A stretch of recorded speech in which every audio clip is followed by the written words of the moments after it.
I'm Ankita Mohan and you're watching India Today Global. Now, tensions have escalated between US President Donald Trump and South African President Cyril Ramaphosa after Trump announced that South Africa will not be invited to next year's G20 summit to be held in Miami. Now, what is happening and what's the backdrop of the story? Here is a detailed report. Days after the G20 summit concluded in Johannesburg, it continues to attract controversy. US President Donald Trump, who skipped this year's summit, posted on social media that the United States will not invite South Africa to next year's G20, which is set to be hosted in Miami. In his post, Trump claimed that South Africa had refused to hand over the G20 presidency to a US embassy representative during last week's summit. He further wrote, and I quote, "Therefore, at my direction, South Africa will not be receiving an invitation to the 2026 G20, which will be hosted in the great city of Miami, Florida next year," unquote. South Africa's President Cyril Ramaphosa has responded to Trump's remarks, calling the decision regrettable. He stated, and I quote, "It is regrettable that despite the efforts and numerous attempts by President Ramaphosa and his administration to reset the diplomatic relationship with the US, President Trump continues to apply punitive measures against South Africa based on misinformation and distortions about a country," unquote. Ramaphosa further clarified that the United States was not present at the summit and that the instruments of the G20 presidency were formally handed over to a US embassy official at the headquarters of South Africa's Department of International Relations and Cooperation. Trump had boycotted this year's G20 after promoting a widely discredited claim that South Africa's white minority faces large-scale killings. The controversy first arose during Ramaphosa's visit to the White House earlier this year, when Trump alleged that a white genocide was taking place and that the government was killing white people, allowing their farms to be taken from them. The South African government has repeatedly rejected these claims. We have many people that feel they're being persecuted and they're coming to the United States. So we take from many locations if we feel there's persecution or genocide going on. I would say if there was Afrikaner farmer genocide, I can bet you these three gentlemen would not be here, including my Minister of Agriculture. He would not be with me. So it'll take him, President Trump, listening to their stories, to their perspective. South African officials are now seeking solidarity from other G20 members, urging them to defend the integrity of the forum and the rights of all member states. With tensions rising between the two countries, the G20, which does not have a permanent secretariat, is currently supported by the Troika, comprising the previous, current and incoming presidencies. As South Africa and the US find themselves at odds, it remains to be seen how the G20 Troika will function after the US concludes its presidency. With Neha Kumari, Bureau Report, India Today. A brazen shooting just steps from the White House. 2 National Guard soldiers critically injured and a suspect now in federal custody. US President Donald Trump has called this an act of terror, a major security breach at the heart of Washington, raising urgent questions about screening, protocols, and national security. Here's a report.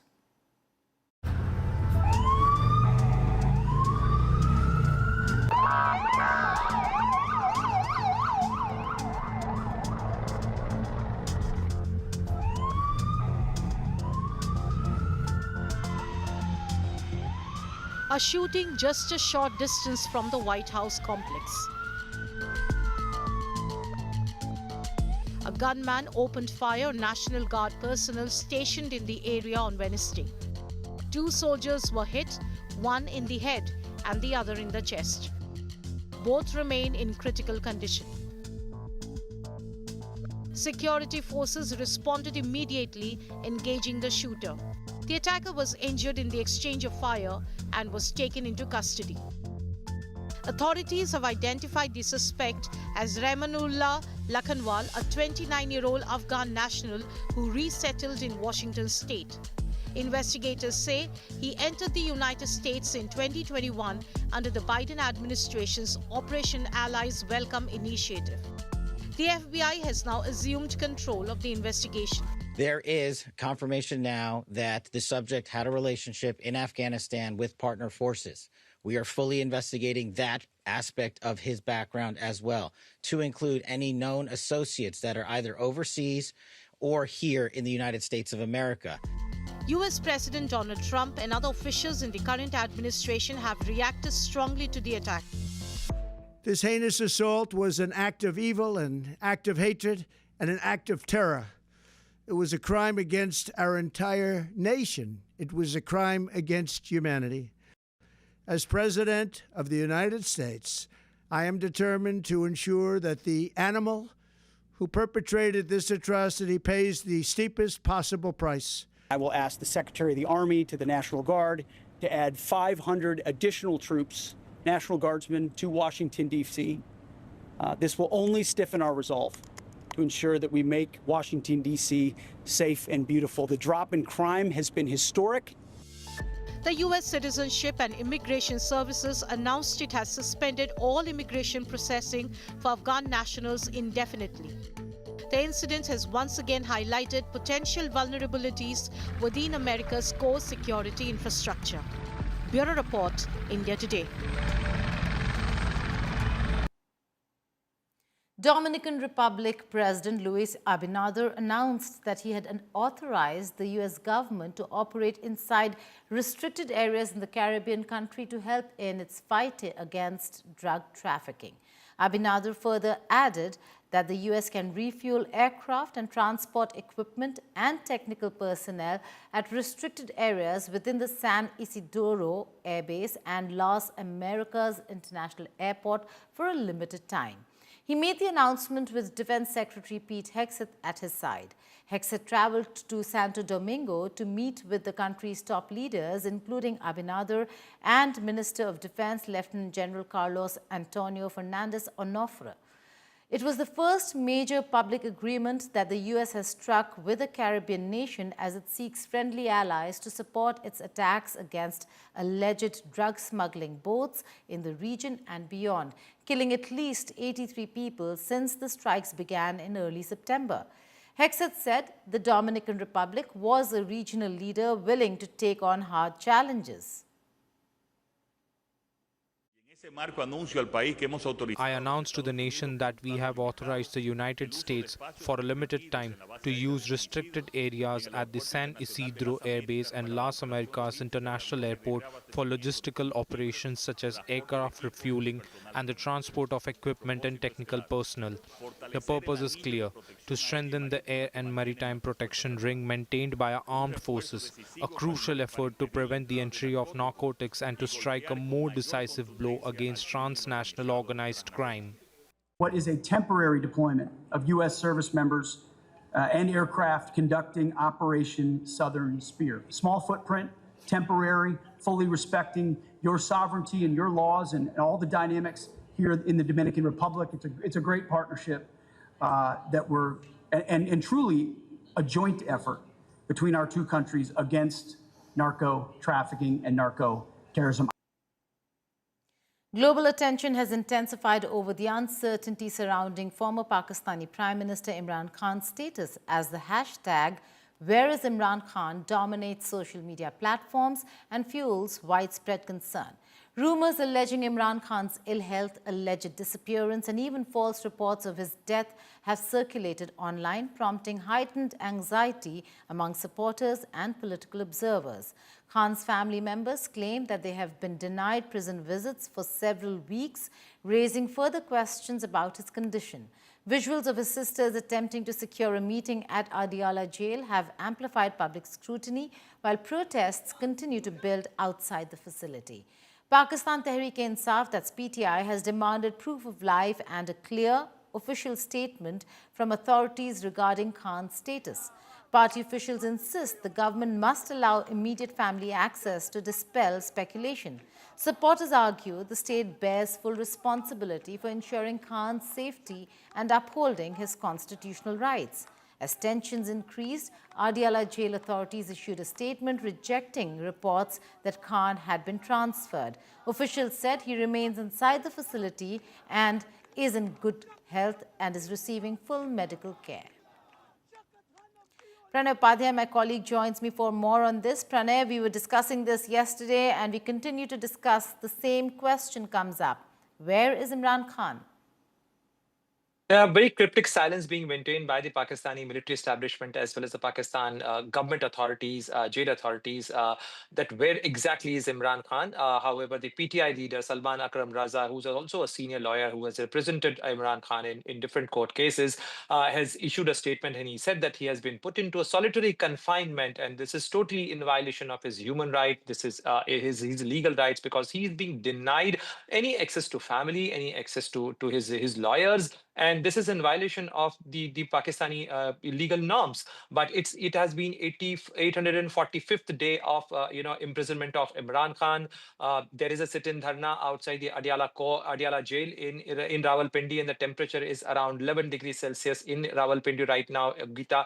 And his family, his supporters are still there outside the Adiala court, and they are staging the sit-in protest, asking and demanding the Pakistan military authority, Pakistani jail authorities to give access for family to meet, because consecutively last 3 weeks the family has been trying to meet Imran Khan, but they couldn't meet Imran Khan. His lawyers are also not being able to contact Imran Khan, and that's why a lot of rumors are flying in Islamabad, in Pakistan, that what exactly has happened with Imran Khan, why family is not being given access, why the family is not being allowed to meet Imran Khan despite the court orders. So there is a lot of turbulence, and in fact the KPK chief minister Sohail Afridi, he has also joined party colleagues and party workers and Imran Khan's family outside the Adiala jail. Right, Pranay, keep tracking that story. It's a very serious one happening in India's neighborhood. We'll keep coming back to you with that. We zoom out a little and ask a deeper question when it comes to Pakistan. Is Imran Khan going to become one of the bravest civilian leaders of the country fighting military dictatorship? Death, rumors, solitary confinement, foreign conspiracies, nothing broke him.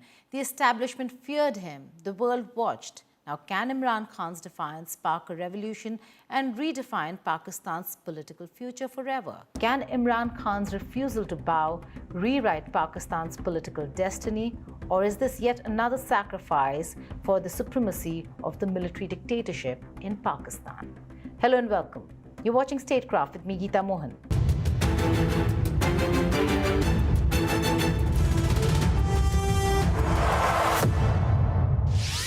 Pakistan's political history reads like a warning label. Challenge the establishment and you're finished. Bhutto mobilized masses. He was executed. Sharif tried to tame military power. He was exiled, disqualified, dragged through orchestrated cases. Every time someone questioned the sacred order, they were crushed, erased, pushed out. But Imran Khan shattered that script. Even after a no-confidence ouster in 2022, even after solitary confinement, even after over 900 days behind bars, he refuses compromise. He refuses exile. He refuses silence. And he even dared to question Biden's America on interference, a line no Pakistani premier has ever crossed. Is this defiance the reason he now stands alone, uncompromised, and persecuted? He was once the military's man, created and backed by the Pakistani establishment. But today, Imran Khan's journey from Adiala jail to the center of Pakistan's political storm is nothing short of a seismic rupture in a country where political courage usually ends in a grave or an airport leading to exile. The prison administration can claim he is healthy, comfortable, well-fed, and reclining on a velvet mattress. But that facade collapses instantly when confronted with the reality screamed by his sisters, his sons, and his supporters. He's locked away in solitary confinement, denied visitation rights despite court orders, isolated in inhumane conditions that expose the underlying truth. Pakistani establishment fears Imran Khan more than any threat it has ever faced. And the louder the nation roars outside Adiala's gates, the tighter those gates clamp shut. The first fractures appeared with the removal of then ISI chief Asim Munir in 2019, an act that planted the seeds of the war that would later consume him. Everything after that spiraled: rifts inside the military, economic pressures, PDM agitation, and establishment fatigue with a prime minister who refused to obey. He accused the establishment openly. He spoke of betrayal. He spoke of a foreign conspiracy, pointing his finger explicitly at Biden's United States of America, accusing it of orchestrating his downfall through diplomatic pressure, threats, and manipulation of Pakistan's military command. Even in solitary confinement, even when cut off from his sisters, even when his supporters were beaten, jailed, hunted, even when rallies were banned, even when the party symbol was stolen, even when PTI candidates were forced to run as independents, even when the election machinery bent the results, even when he was isolated behind four walls with a velvet mattress designed to be used as a political prop by ministers bragging that he had it better than five-star hotel food. He stayed unbroken, and that is why Pakistan trembles. The establishment can jail a man, it cannot jail an idea. And Imran Khan has become the idea Pakistan refuses to bury. Imran Khan is the only major Pakistani leader in decades who refused to compromise, refused to flee, refused to bow, refused to sign a deal for exile, refused to trade principles for safety. Now, Pakistan Army Chief and Field Marshal Asim Munir praised his country's achievements during Operation Sindoor yet again, claiming they boosted Islamabad's international standing. At an event at the General Headquarters, Munir said professionalism, resolve and commitment shown by his forces during Marka-e-Haq put Pakistan on the world map. Continuing his remarks on the country's future, he described Pakistan as a nation of consequence destined to attain its rightful place in the Comity of Nations. The comments echo his April speech before the Pahalgam attack, which was widely criticized for its religious overtones. Munir emphasized that Pakistan's strength lies in national unity and asserted that the country would overcome the nefarious designs of its adversaries. Analysts say his remarks are part of the military's effort to frame the May escalation with India as a victory and a demonstration of Pakistan's capabilities, a reiteration that Pakistan has been doing over and over again, but there are no takers. Hong Kong is facing its deadliest fire in nearly 3 decades after a massive blaze swept through Wang Fuk Court, a residential complex in Tai Po. At least 75 people have been killed and hundreds still missing, but blaze is now under control.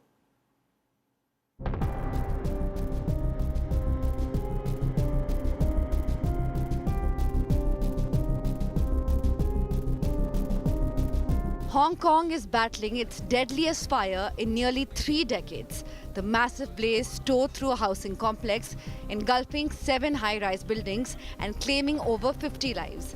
Dozens more have been injured and more than 250 people are still missing. The fire broke out at Wang Fuk Court and spread rapidly along bamboo scaffolding at the residential estate in Tai Po district. The fast-moving flames forced some 700 residents to flee to temporary shelters. How do I feel now? I even feel like dying. Seeing it like this and being unable to help, what can we do? Firefighters worked for more than 24 hours to contain the blaze. Rescue operations are still underway as authorities struggle to control the fire and search for those missing. A senior Hong Kong fire official said firefighters are trying their best to save lives despite being hindered by high temperatures, collapsed scaffolding and constrained spaces. It is very difficult for us. The area of the fire ground or the domestic unit is not big, so we need to deploy a limited or optimize our manpower to perform our firefighting and rescue operation. The Hong Kong government has ordered inspections of all residential clusters undergoing major repair works. Authorities are also investigating the cause of the fire. Meanwhile, temporary shelters have been set up to assist the hundreds of residents left homeless. With Neha Kumari, Bureau Report, India Today. Nigeria's President Bola Tinubu declared that a national security emergency be placed as authorities struggled to contain a surge in mass kidnappings that have seen hundreds of people abducted in the span of a week. Tinubu said in a statement that this is a national emergency and we are responding by deploying more boots on the ground, especially in security-challenged areas, he said. Armed groups have kidnapped 24 Muslim schoolgirls, 38 worshippers, more than 300 students and teachers from a Catholic school, 13 young girls and women near a farm, and another 10 women and children in separate incidents across the country. While dozens of victims have been rescued or managed to escape, 265 children and teachers taken from a Catholic boarding school in Niger State are still missing. Tinubu earlier ordered a redeployment of police VIP bodyguards for policing duties and approved the recruitment of 30,000 additional officers. He has also ordered the hiring of another 20,000 officers, taking the total to 50,000 new police recruits. Nigeria has suffered a string of abductions of school children since Islamist group Boko Haram kidnapped 276 children, girls in Chibok in the rest of Northeast in 2014. That's all on this edition of India Today Global. Thank you for watching. Keep yourself updated with all the news and updates over here on India Today Global. Goodbye and take care.